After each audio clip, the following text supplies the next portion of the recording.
আচ্ছা দেখ, তাহলে আমার প্রোটোটাইপিং মডেলটা এখানে আমরা স্টেপ বাই স্টেপ দেখি। আমি একটু আগে বানিয়ে নিই, তারপরে পুরো বুঝিয়ে দিচ্ছি।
আচ্ছা দেখো, এটা হচ্ছে পুরোটা আমার প্রোটোটাইপিং মডেল। দেখো, তাহলে এখানে প্রোটোটাইপিং মডেলটা দেখ এরকম দেখতে হয়। প্রথমে দেখ যে স্টেপটা, সেটা হচ্ছে রিকোয়ারমেন্টস গ্যাদারিং। জানি আমরা যে ফার্স্ট স্টেপটা, তাহলে আমরা কী করি, প্রথম স্টেপটা থাকেই আমার যে সফটওয়্যারটাতে তৈরি করব, সেই সফটওয়্যারটার জন্য আমার যে রিকোয়ারমেন্টসগুলো লাগবে কাস্টমারের কাছ থেকে, বা কাস্টমারের যা যা রিকোয়ারমেন্ট আছে সেগুলোকে প্রথমে গ্যাদার করে নেওয়া। যত রিকোয়ারমেন্ট কাস্টমার দেবে, আর ইনফ্যাক্ট বেসিক্যালি আমরা কাস্টমারের কাছ থেকে যখনই কোনো সফটওয়্যার বানাবো, তো কাস্টমারের কাছ থেকে মানে সব প্রচণ্ড ডিটেলে এই রিকোয়ারমেন্টসগুলো নেওয়া হয়, কারণ একটা সফটওয়্যার বানানোর জন্য তোর খুব ডিটেলিং দরকার পড়বে। তো সেই ডিটেলের জন্য যে যা যা দরকার, মানে কাস্টমার ধর রিকোয়ারমেন্ট দেবেই নিজের মতো করে, তারপরও ডেভেলপারেরও কাজ থাকে যে সেই কাস্টমারের কাছ থেকে খুঁটিয়ে খুঁটিয়ে মানে সব জেনে নেওয়া, যেটাকে বলে যে সব কিছু সব রকম রিকোয়ারমেন্ট যা যা দরকার ডেভেলপমেন্ট করার জন্য হবে, সেই সব জিনিসগুলোকে ভালো করে জেনে নেওয়া কাস্টমারের কাছ থেকে, আর সেই রিকোয়ারমেন্টসগুলোকে ভালো করে গ্যাদার করে রাখা কোথাও, যাতে পরবর্তীকালে বা যখন আমি ধর ডেভেলপমেন্ট করছি বা ডেলিভারি দিচ্ছি, তখন যেন কোনো সময় এই কথাটা না ওঠে, কাস্টমার বলতে না পারে যে আমি এটা দিয়েছিলাম সেটা হয়নি, বা মানে এটা যেন কখনো নাই ওঠে যে কাস্টমারের মনে হলো যে আমি একটা কাজ করতে বলেছিলাম সেটা করা হয়নি। তো মানে সেই জিনিসগুলো যেন কখনো না আসে। তো সেটার জন্যই আমার রিকোয়ারমেন্টস গ্যাদারিংটা কিন্তু ভীষণ ভীষণ একটা ইম্পর্টেন্ট স্টেপ, কারণ এখানেই সবসময় এইখানেই কাস্টমার আর কী বল আর ডেভেলপাররাই, এখানেই কাস্টমার আর ডেভেলপারের কিন্তু সবথেকে বেশি কমিউনিকেশনটা হয়। আচ্ছা, তাহলে রিকোয়ারমেন্টস গ্যাদারিং করে ফেললি, প্রথমেই রিকোয়ারমেন্টটা গ্যাদার করা হয়ে গেল। এবার যেটা আমরা করবো, আমরা প্রথমেই বানাবো হচ্ছে প্রোটোটাইপ বানাবো।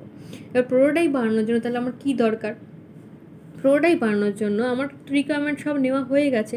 এবার রিকোয়ারমেন্টগুলো থেকেই আমি ফার্স্ট যেটা করব সেটা হচ্ছে কুইক ডিজাইন করব।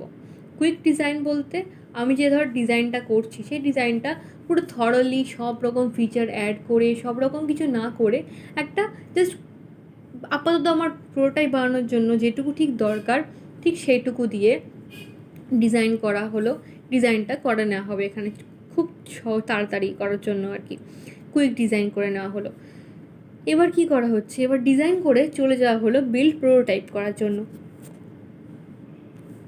বিল্ড প্রোটোটাইপ বলতে মানে ওই যে ডিজাইন করা হলো, আমি যে দেখ আমি ডিজাইন কোনগুলো নিয়ে করবো, যে ফিচার্সগুলো দিয়ে আমি প্রোটোটাইপটা বানাতে চাই, আমি প্রোটোটাইপে তো সব কিছু দেবো না, শুধুমাত্র কোর যে জিনিসপত্রগুলো যেগুলোর উপর ফুল ডিপেন্ডেন্সি আছে, যেগুলো না হলে নয়, সেই টাইপের কিছু কিছু ফিচার্স দিয়ে আমি ডিজাইন করেছি, আর সেই ডিজাইনিংটা দিয়েই আমি কী করব, প্রোটোটাইপটা বিল্ড করব। এবার এখানে বিল্ড করা বলতে বোঝাচ্ছে তার কোডিং করা তারপর সেটাকে টেস্ট করে সেটা ইন্টিগ্রেট করা, এই পুরো জিনিসটাই পড়ছে আমার বিল্ড প্রোটোটাইপের মধ্যে। তাহলে আমি সব জিনিসটাকে তৈরি করলাম, ওটাকে কোডটা করলাম, তারপর সেগুলোকে জুড়ে সেটাকে টেস্ট করলাম, করে আমি প্রোটোটাইপটাকে তৈরি করে ফেললাম। ঠিক আছে, এই স্টেটে অনুযায়ী এই স্টেপে আমার তাহলে প্রোটোটাইপটা তৈরি হয়ে গেল। এই প্রোটোটাইপটা তৈরি করার পর আমি চলে গেলাম কোথায়, আমি চলে গেলাম কাস্টমারের কাছে। কাস্টমারকে বললাম ইভ্যালুয়েট করার জন্য। এবার কাস্টমারের কাছে আমি প্রোটোটাইপটা পাঠালাম। এবার কাস্টমার কী করলো, সেই প্রোটোটাইপটা দেখলো, তার দেখে কিছু এক্সট্রা সাজেশানস দিল, যে যে ধর মানে এইভাবে না করো ওইভাবে করো, আর এই জিনিসটা আরও বেটার হওয়া দরকার, বা এরকম জিনিসপত্র আর কি, কিছু কিছু সাজেশানস তোর কাস্টমার কিছু সাজেশানস ছিল। এবার যখন সাজেশানস দিচ্ছে তার মানে কি কাস্টমার ওটাকে অ্যাকসেপ্ট করে নিচ্ছে তা কিন্তু নয়। কাস্টমার যদি বলে যে হ্যাঁ এই জিনিসটাই এবার আমার চাই, তাহলে ওটাকে আমি অ্যাকসেপ্টেন্স বলবো। যখন দেখছি কাস্টমার সেটার উপরে তোর প্রোটোটাইপের উপরেই সাজেশান দিচ্ছে যে না এটা না হলে ওটা ভালো হতো, বা ওটা হলে আমি দেখতে আমার বেশি ভালো লাগবে, তখনও বুঝতে হবে তার যে কাস্টমারের সাজেশান নিয়েই আমাকে এখনও অবধি এগোতে হবে। তো আমি কি করলাম, আবার এখানে আমি কাস্টমারের ইভ্যালুয়েশন দিয়েছিলাম। তো ইভ্যালুয়েশন দেওয়ার পরে ধর কাস্টমার কিছু না কিছু তোমাকে অবশ্যই জানাবে যে কেমন হয়েছে না হয়েছে। তো সেই যে সাজেশানসগুলো নিয়ে আমি চলে গেলাম পরের স্টেপে কী করলাম, রিফাইন রিকোয়ারমেন্টস উইথ সাজেশানস।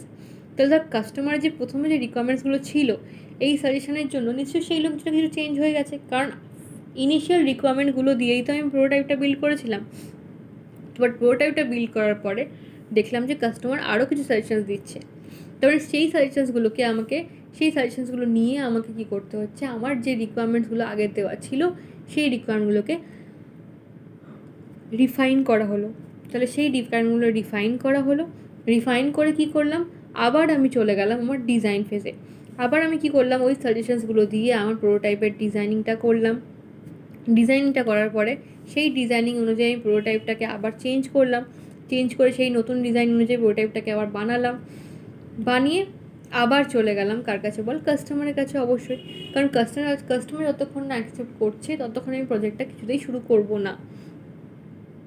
এটাই হচ্ছে প্রোটোটাইপিং মডেল বেসিক্যালি।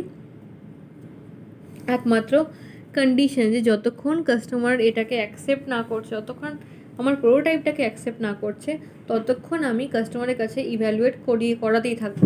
তাই জন্য এখানে এই লুপটা বসিয়েছি। এই যে লুপটা দেখ, ডিজাইন হচ্ছে, প্রোটোটাইপ বিল্ড করা হচ্ছে, কাস্টমারের কাছে ইভ্যালুয়েশন করানো হচ্ছে, তারপরে আবার সেই সাজেশনসগুলো নিয়ে আমার রিকোয়ারমেন্টগুলোকে ডিফাইন করা হচ্ছে, তারপরে আবার চলে যাওয়া হচ্ছে ডিজাইন ফেজে। তো যতক্ষণ আমার কাস্টমারের কাছ থেকে ইভ্যালুয়েশন নিয়ে আর সেই ইভ্যালুয়েশনটাকে ইমপ্লিমেন্ট করে যতক্ষণ অবধি কাস্টমার সেটাকে বলবে না, এবার যখন কাস্টমার বলে যে এবার ঠিক আছে, এবার আমি ফুল সফটওয়্যারটা দেখতে চাই, তখনই আমি বুঝবো যে তাহলে কাস্টমারের অ্যাকসেপ্টেন্সটা এসেছে। কারণ কাস্টমারের অ্যাকসেপ্টেন্স ছাড়া আমি কখনোই পুরো প্রজেক্টটাতে শুরু করতে পারবো না। বোঝা যাচ্ছে? তাহলে এখানে আমার তাহলে এই লুপটা কতক্ষণ চলবে? যতক্ষণ কাস্টমার অ্যাকসেপ্ট না করছে ততক্ষণ এই লুপটা আমার ঘুরবে। এবার যেই কাস্টমার অ্যাকসেপ্ট করে নিল, অ্যাকসেপ্টেন্স বাই কাস্টমার লিখেছি সেই জন্য, তখন কিন্তু আমার নর্মাল যে ইটারেটিভ ওয়াটারফল মডেলটা সেটা আমার শুরু হয়ে যাবে। যে ডিজাইন করা হবে, ডিজাইন করে তারপর সেটাকে ইমপ্লিমেন্ট করা হবে। ইমপ্লিমেন্ট মানে কোডিং করো, ইউনিট, অ্যাকচুয়ালি ইমপ্লিমেন্ট করা মানে প্রপারলি কোডিংই করা। এখানে শুধুমাত্র কোডিংই করা হচ্ছে। তারপরে ইমপ্লিমেন্ট করে সেটাকে টেস্ট করা হচ্ছে। টেস্ট করা বলতে তুই unit test ball, system testing বল, ইন্টিগ্রেশন টেস্টিং বল, যে টেস্টিং আমি করি সেই টেস্টিংগুলো করা হচ্ছে আমার টেস্টিং ফেজে চলে গিয়ে।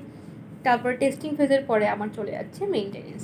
এটা ইটারেটিভ আমার থাকবে, কারণ ইটারেটিভ আমার দরকার। আগের স্টেপে যদি আমাকে যেতে হয় তাহলে এটাকে আমাকে ইটারেটিভ রাখতে হবে।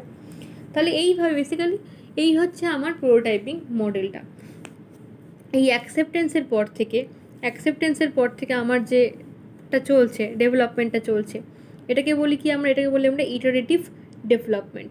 অ্যাকসেপ্টেন্স হয়ে গেল, তারপর থেকে এই যে আমার স্টেপগুলো চলছে এটাকে বলি আমি ইটারেটিভ ডেভেলপমেন্ট। আর যেখানে আমার প্রোটোটাইপিংটা চলছে সেটাকে আমি বলি প্রোটোটাইপ ডেভেলপমেন্ট। কী বলি এই জায়গাটা? এখানটাকে বলি আমি প্রোটোটাইপ ডেভেলপমেন্ট। এই আমার রিকোয়ারমেন্ট নেওয়া থেকে প্রোটোটাইপ যতক্ষণ অবধি ঘুরছে, তো বা যতক্ষণ অবধি প্রোটোটাইপকে আমি বানিয়ে যাচ্ছি ততক্ষণ অবধি এই পার্টটাকে বলছি তাহলে প্রোটোটাইপ ডেভেলপমেন্ট।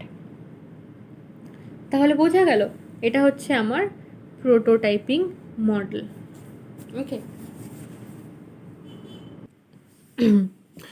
আচ্ছা দেখো, নেক্সট যেটা পড়বো আমরা সেটা হচ্ছে এভলিউশনারি মডেল।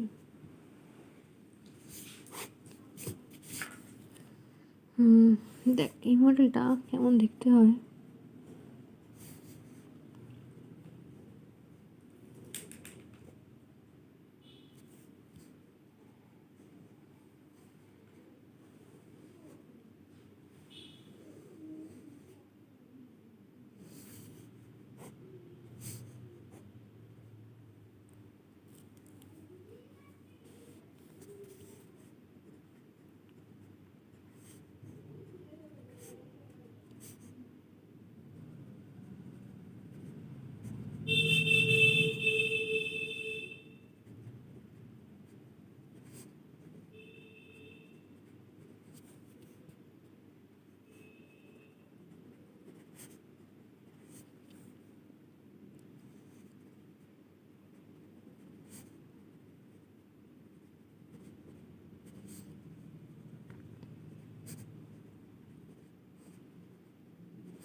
আচ্ছা দেখো, এটাকে এভলিউশনারি মডেল বলা হচ্ছে। দেখ নামটা শুনে বুঝতে পারছিস এভলিউশনারি মডেল মানে নিশ্চয়ই কিছু ইভলিউশন হচ্ছে, তাই জন্যই এটাকে এভলিউশনারি মডেল বলছে, ইভলিউশন হচ্ছে বলে। এবার দেখ ইভলিউশনটা কীভাবে হচ্ছে সেটা জানা দরকার। দেখ এখানে যেমন ধর আমি যেটা এঁকেছি সেখান থেকে বুঝতে পারছিস যে ধর এভলিউশনারি মডেলে কী করা হয়, সফটওয়্যারটা বানানো হয় একটা অদ্ভুত পদ্ধতিতে। মানে ধর প্রথমে সফটওয়্যারের কিছু কোর পার্ট, যেগুলো একদম না হলেই নয় সেরকম কিছু কোর পার্টকে আইডেন্টিফাই করা হয়। সেই কোর পার্টগুলোকে আইডেন্টিফাই করার পর সেই কোর পার্টগুলো দিয়ে একটা সফটওয়্যার বা বলতে পারিস অ্যাপ্লিকেশন তৈরি করা হয়। তৈরি করে সেটাকে তারপরে ধর কাস্টমারকে দিয়ে দেওয়া হয়। তারপরে কাস্টমার কী করে, সেই সফটওয়্যারটা ধর বিক্রি করে। সফটওয়্যারটা বিক্রি করে তারপর দেখে যে মার্কেটে সফটওয়্যারটা কেমনভাবে চলছে বা কতটা চলছে, যে মানে লোকের কাছে খুব ভালো লাগছে কিনা সেই সফটওয়্যারটা ইউজ করতে, সেই সফটওয়্যার ইউজেজ কেমন, কত লোকে কিনছে সেই সফটওয়্যারটা। তো সেইভাবে সফটওয়্যারটাকে আরও আপগ্রেড করা হবে কিনা ভাবা হয়। তো যখন সফটওয়্যারটা ধরো আমি দেখলাম যে আমি যে সফটওয়্যারটা বানিয়েছি সেটা খুব ভালো চলছে মার্কেট, তখন কি করা হয়, সেই সফটওয়্যারটাকে আপগ্রেড করার কথা ভাবা হয়। আপগ্রেড করা মানে আরও বেশ কিছু ফিচার্স সাথে অ্যাড করে সেটাকে আরও বেটার বানানো হয়। যেমন ধর এখানে যদি ছবিটা দেখি যে এ আগে ছিল আমার, তার মধ্যে আরও কিছু অ্যাড করা হলো, যেটা ধর বি অ্যাড করে এখন এই টাইপের দেখতে হয়ে গেছে আমার সফটওয়্যারটা। তারপর সেই সফটওয়্যারটাকে ধর আবার রিলিজ করা হলো, সেই সফটওয়্যারটা আবার হয়তো মার্কেটে খুব ভালো চললো তারপরে আমি দেখলাম যে সেটা থেকে আমি ধর অনেক টাকা ইনকাম করতে পারলাম। তো তারপরে আবার কি করা হয়, আবার সেটাকে আরও আপগ্রেড করার কথা ভাবা হয়। তো এইভাবে একটা ইভলিউশন চলছে না, দেখ সফটওয়্যার যেমনভাবে তৈরি হয়েছিল ইনিশিয়ালি, তারপর সেটা চেঞ্জ হয়ে গেল, আবার চেঞ্জ হয়ে যাচ্ছে, আবার চেঞ্জ হয়ে যাচ্ছে, বাট ইনিশিয়াল জিনিসটা ঠিক থাকছে। যেমন ধর একটা এক্সাম্পল, সবচেয়ে ভালো এক্সাম্পল যদি বলি আমি, তাহলে হচ্ছে উইন্ডোজের এক্সাম্পলটা। ধর উইন্ডোজ প্রথমে ছিল হচ্ছে উইন্ডোজ এক্সপি। তো উইন্ডোজ এক্সপি আমি একদম শুরু করেছিলাম এটা একটা অপারেটিং সিস্টেম হিসেবে, তাই তো সব লোকে খুব ভালো করে নিয়েছিল, মানে খুব প্রচুর কী বলা যায় মানে প্রচুর চল, তাই না? উইন্ডোজ এক্সপি যখন অনেক দিন আগে, ধর 10-12 বছর আগে কি তারও আগে, তখন উইন্ডোজ এক্সপি ছিল একমাত্র অপারেটিং সিস্টেম যেটা কিনা খুব সবথেকে এত বেশি পরিমাণে চলছে। তো সেটাকে তারপর সারা আপগ্রেড করলো যে উইন্ডোজ 7 বানিয়ে দিল, তাই তো। তো দেখ উইন্ডোজ 7 বানিয়ে দিল মানে কি আমার অপারেটিং সিস্টেমটা এখন একটা অন্য কাজ করা শুরু করে দিল? তা কিন্তু নয়। উইন্ডোজ অপারেটিং সিস্টেম ছিল তাই আছে, ওর বেসিক কাজটা সেম আছে, কিন্তু হ্যাঁ এমন অনেক নতুন ফিচার অ্যাড করা হলো যাতে সেখানে আমার ইউজারের যেটা ধর ইউজার যেটাকে দেখতে পাচ্ছে বা ইউজারের যেটা ইউজ করছে সেই জিনিসটাকে অনেক বেশি সহজ করে ফেলা হলো, বা পুরো জিনিসটাতে অনেক ফিচার অ্যাড করে দেওয়া হলো যাতে আমার কাজের অনেক বেশি সুবিধা হতে থাকলো।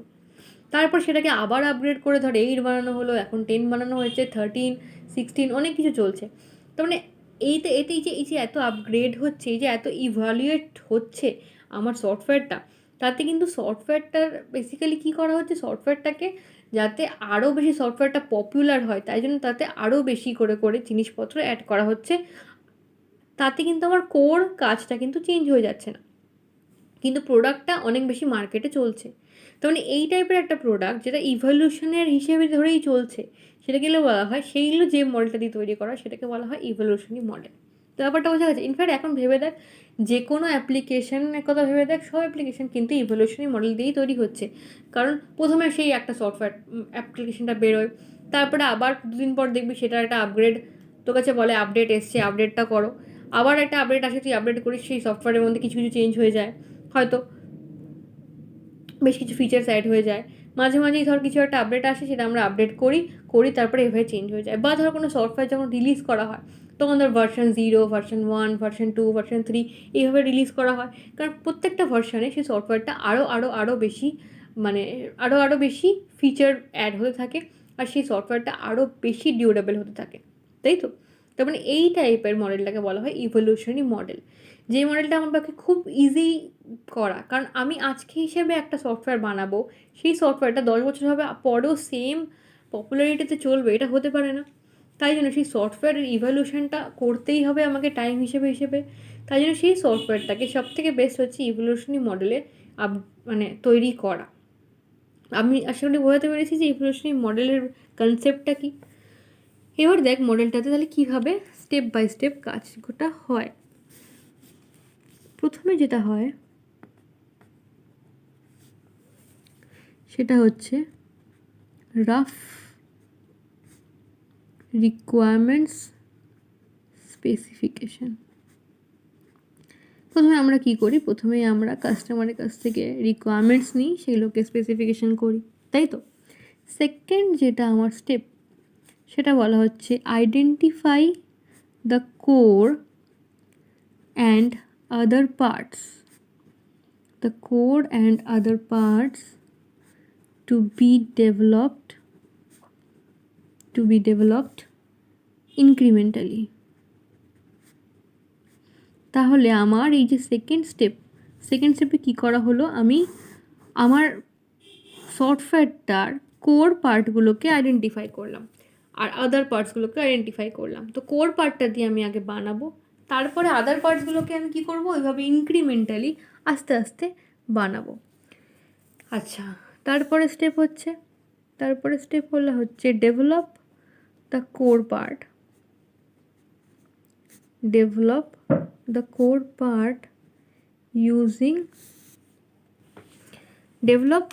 part using an iterative waterfall model.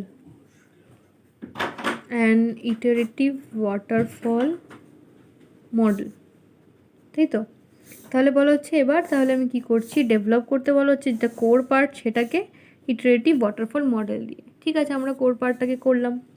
এবার কি বলা হচ্ছে, এবার বলা হচ্ছে collect customer feedback and modify requirements. আচ্ছা, তাহলে এবার ধর আমি বানিয়ে ফেলেছি, এবার বানিয়ে ধর আমি নেটে ছেড়ে দিলাম। এবার লোকজন সেটাকে ডাউনলোড করে ইউজ করে অনেক রকম ফিডব্যাক দিল। সেই ফিডব্যাকগুলো দিয়ে হয়তো আমি আমার রিকোয়ারমেন্টসগুলোকে আবার কী করলাম, আবার সেগুলো রিকোয়ারমেন্টসগুলোকে মডিফাই করলাম।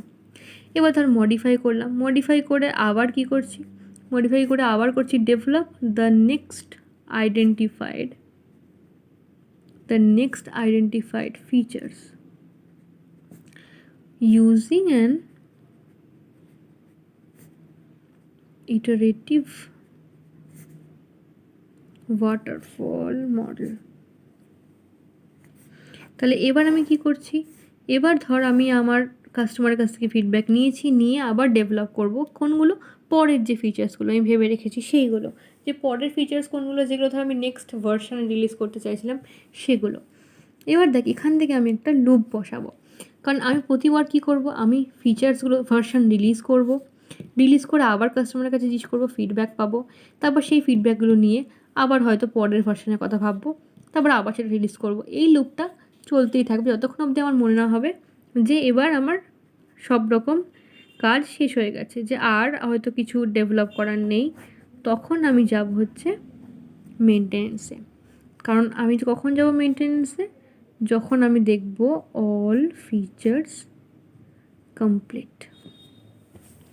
ঠিক আছে, বোঝা গেল তাহলে আমার কীভাবে ইভ্যালুয়েশন মডেলটা কাজ করছে। ওকে।